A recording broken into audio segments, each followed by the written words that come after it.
भारतीय प्रजासत्ताक दिनाच्या मनपूर्वक हार्दिक शुभेच्छा.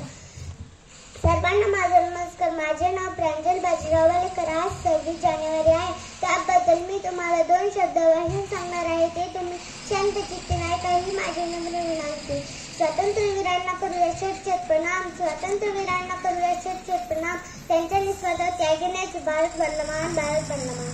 अनेक थोर नेत्यांच्या वीरांच्या बलिदानामुळे 15 ऑगस्ट 1947 रोजी आपल्या देश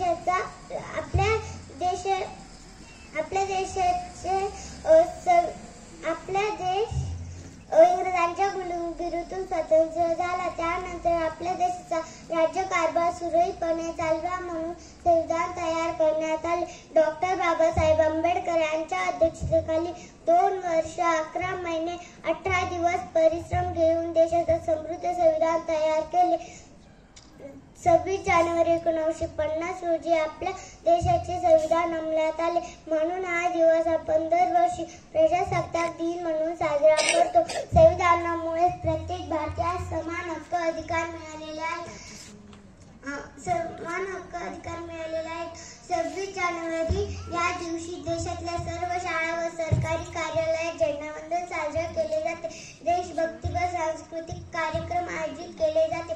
या प्रसंगी अभिमानाने म्हणावेसे वाटते, थोर आमची भारत माता, आम्ही तिचे संतान. थोर आमची भारत माता, आम्ही